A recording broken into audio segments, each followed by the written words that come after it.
Ang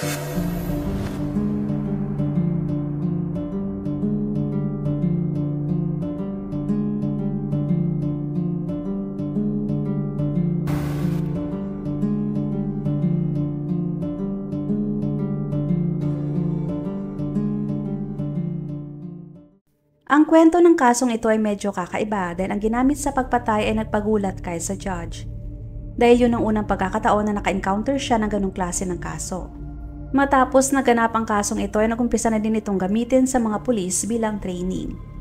Ito ang kwento nangyari sa Kerala, India, kung saan nakatira ang isang maliit na pamilya at ang kanilang anak na babae na si Utra. Noong 2020 ay pumunta ito sa bahay ng kanyang mga magulang para doon muna tumira. Isang umaga ang lahat sa bahay ay nagising na ngunit hindi pa si Utra, na hindi nangyari kailanman dahil madalas ito na maagang magising. Isang araw bago ang nangyari ay dumating ang kanyang asawa upang bisitahin siya. Sila ay parehong natulog sa first floor. Ang asawa ni Utra na si Suraj Kumar ay nagising din ng umagang yon. At dahil nagtataka na ang kanyang ina kung bakit ang hali na ay tulog pa din siya, kaya pinuntahan niya ito sa kanyang kwarto para gisingin ang anak. Pagkapasok niya ay nakita niya ang kanyang anak na nakahiga sa kama at ang bibig ay bahagyang nakabuka. Nakalaylay ang isang kamay sa gilid ng kama at ang kanyang katawan ay paunti-unting namumutla. Kinabahan ang ina ni Utra at agad niyang pinuntahan si Suraj at tinanong kung bakit hindi niya ginising si Utra nung pagkabangon niya. At mukhang hindi lang natutulog si Utra kundi nawalan din ng malay. Sinabi ni Suraj nang akala niya ay kailangan ni Utra ng pahinga kaya hindi na niya ito ginising. Bumalik siya sa kwarto ni Utra at niyugyog ang anak ngunit hindi talaga ito nagigising.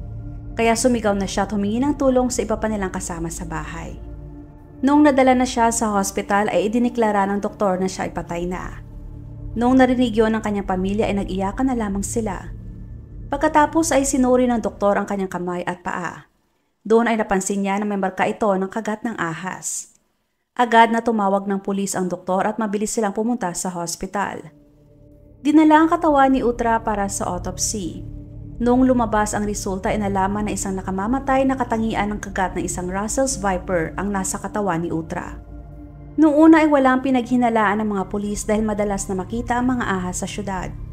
Ngunit sa post-mortem report ay pinahayag din na nung kinagat siya ng ahas ay hindi siya tulog kundi nawalan ng malay dahil pinainom siya ng maraming sleeping pills.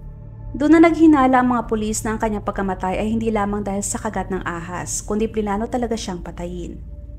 Noong nalaman ng pamilya ni Utra na siya ay nakagat ng ahas, ay nagsimula silang maghanap sa kwarto nito. Doon nila nakita ang ahas sa ilalim ng kama ni Utra. Pinatay nila ang ahas at inilibing sa kagubatan. Si Utra ay may anak na lalaki din na halos wala pang 1 taon, kaya ganoon na lamang ang naramdamang pagdadalamhati ng kanyang pamilya at awa sa kanyang niiwan na anak.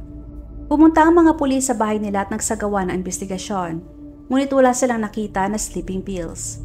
Pinaalam ng pamilya ni Utra sa mga pulis na dati na rin itong nakagat ng ahas na nagpalubha ng kanyang sitwasyon at tumagal sa hospital.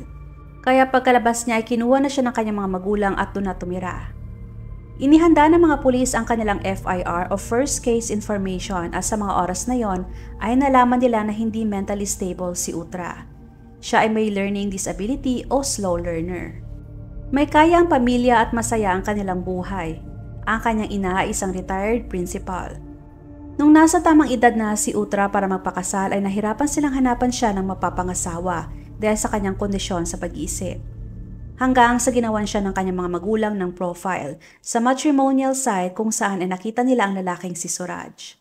Si Suraj ay nagtatrabaho sa bangko at namumuhay kasama ang kanyang mga magulang at kapatid na babae. Katunay ay hindi ganun kalaki ang sinasahod ni Suraj. Nakita ang kanilang mga magulang at itinapat ng mga magulang ni Utra ang tungkol sa kanyang kondisyon. Ngunit may ginagawang treatment sa kanya at paunti-unting nag-i-improve ang kondisyon ni Utra. Sila ay kinasal noong 2018. Sa panahon ng kanilang kasal ay binigyan ng mga magulang ni Utra si Suraj ng sasakyan at 50,000 rupees o kulang-kulang 35,000 sa peso at 700 grams na gold bilang dowry. Ngunit ang pera at ang gold ay itinago sa joint account locker ni Utra at Suraj. Katunayan ay binigay ng pamilya ni Utra ang lahat para sa kasal ng kanilang anak. Taong 2019 ay ipinanganak ni Utra ang kanilang anak na lalaki. Pagkatapos, kada buwan ay binibigyan ng pamilya ni Utra si Suraj ng 8,000 rupees. Dahil para sa kanila ay hindi dapat nahihirapan sa pera si Suraj, lalo na sa patuloy na treatment ni Uttara. Kasunod noon ay binigyan pa ulit ng ama ni Uttara si Suraj ng karagdagang 50,000 rupees. Sa pag-imbestiga ng mga pulis ay kinausap nila ang pamilya ni Uttara. Ayon sa kanyang ama ay pinaghihinalaan nila si Suraj na may kagagawan kay namatayang anak. Dahil madalas silang mag-away na mag-asawa at dahil doon ay mas lalong lumala ang kondisyon ni Uttara.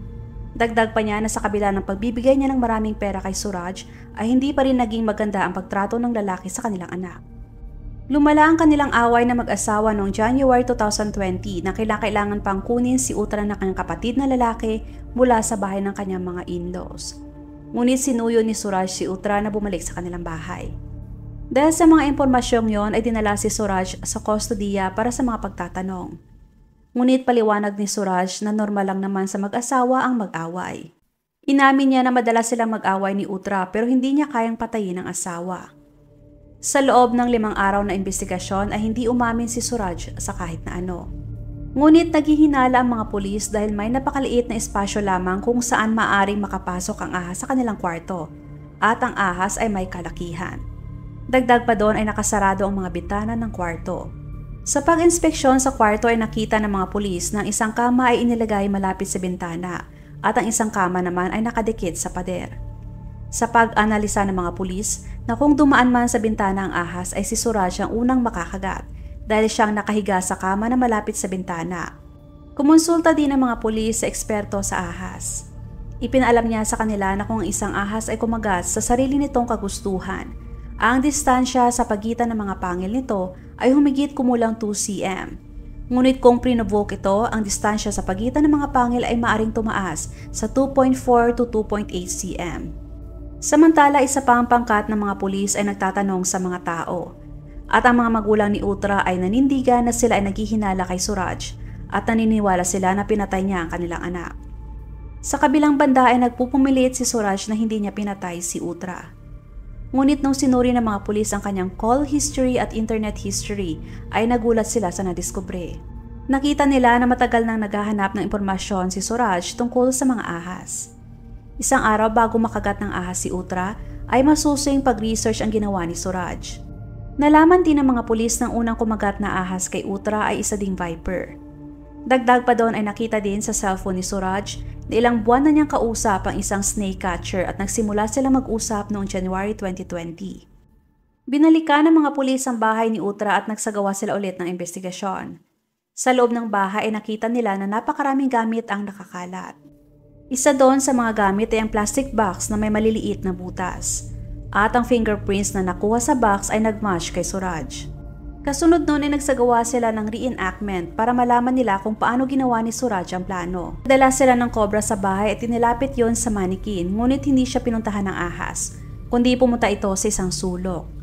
Nagdala din sila ng snake catcher. Inobserbahan nila ang mga galaw ng ahas hanggang sa paunti-unting lumapit ang ahas sa manikin. Ngunit bumalik ulit ito sa isang sulok. Sinabi ng snake catcher na ang mga ahas ay hindi aakmang kakagat pag pakiramdam nila ay hindi naman banta sa kanila. Kasunod noon ay hinuli nila ang ahas at nagalit ito kaya kinagat niya ang manikin. Pagkatapos niyang makagat ay nakita nila na ang pagitan ng bawat pangil ay umabot sa 2.4 cm. Doon na inaresto si Suraj bilang prime suspect at iprinisinta ang lahat ng ebidensya sa kanya. Umamin si Suraj sa harap mismo ng media noong July 12, 2020. Ang snake catcher na nakausap ni Suraj ay inaresto din. Katunayan ang pamilya ni Suraj ay napakasakim at uhaw sa pera. Para sa kanila, ang natanggap nilang dowry ay napakaliit.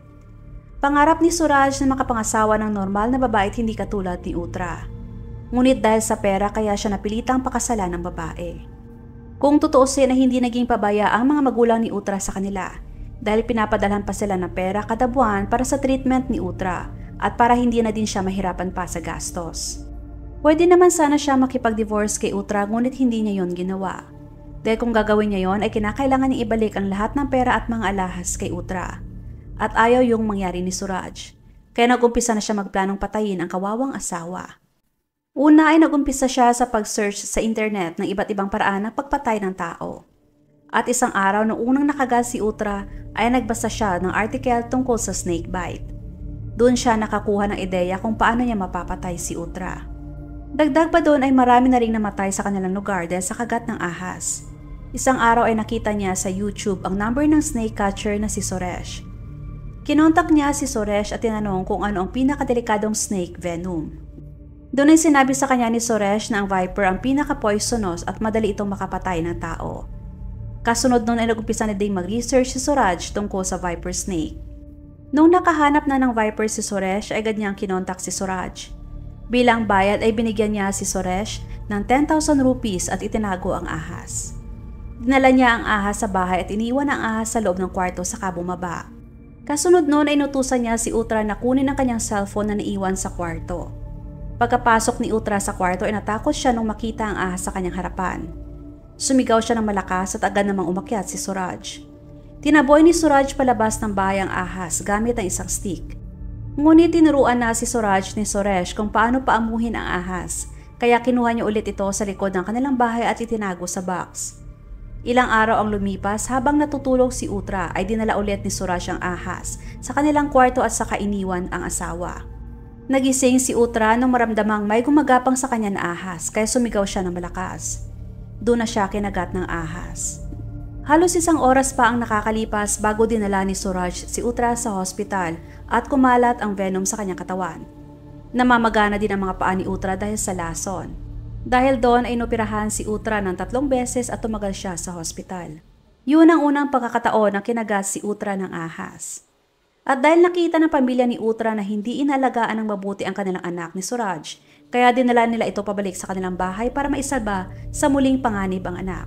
Di nagtagumpay si Suraj sa kanyang plano kaya tinawagan niya ulit si Suresh at sinabi na ihanap siya ulit ng ahas. Doon ay dinalan ulit siya ng panibagong ahas at nagbayad ulit si Suraj ng 10,000 rupees kay Suresh. Katunayan ay walang ideya si Suresh kung aanhin ni Suraj ang ahas dahil tanging pera lang naman ang mahalaga sa kanya. Makalipas ang 10 araw matapos niyang makuha ang ahas ay saka pa lamang siya pumunta sa bahay nila Uttara. Sinadya ni Suraj na gutumin muna ang ahas para magutom ito at kagatin si Uttara. Pagkatapos nila maghapunan ay pumunta na ang mag-asawa sa kanilang kwarto. Ngunit bumaba saglit si Suraj para ipagtimpla ng juice si Uttara na hinaluan niya ng maraming pampatulog. Noong tulog na ang lahat at mahimbing na rin ang tulog ni Uttara ay kinuha na ni Suraj ang ahas at saka ipinatong ito sa asawa. Ngunit gumapang lamang ang ahas at saka bumaba sa sahig. Ilang beses na ginawa yun ni Suraj ngunit paulit-ulit ding bumababa sa sahig ang ahas. Kaya naisip niya na hawakan ulit ang ahas malapit sa ulo at doon ay nagalit na ang ahas. Inilapit ito ni Suraj sa asawa kaya niya kinagat si Uttara. Sa mga pagkakataong yun ay naisip ni Suraj na wala maghihinala na siyang may gawa nun dahil dati na rin nakagat ng ahas si Uttara. Pag namatay na si Uttara ay plano niya na magpakasal sa ibang babae at para makakuha siya ng dowry. Hinugasan din niya ng mabuti ang baso na nilagyan niya ng juice at sleeping pills para walang may makaalam. Kahit ang mga pulis ay hindi makapaniwala sa mga ibinunyag ni Suraj. At hindi nila inakala na sa ganong paraan niya pinatay ang asawa. Dahil doon ang ahas ay ang siya naging government witness. Kinulong si Suraj at agad na sinentensya ng habang buhay na pagkakakulong dahil sa ginawa kay Uttara. Huwag makatubiling ibahagi inyong mga saloobin at komento. And please huwag kalimutang mag-like and subscribe sa aking channel kung hindi mo pa nagagawa. Magkita-kita tayo ulit sa aking susunod na video. Maraming salamat!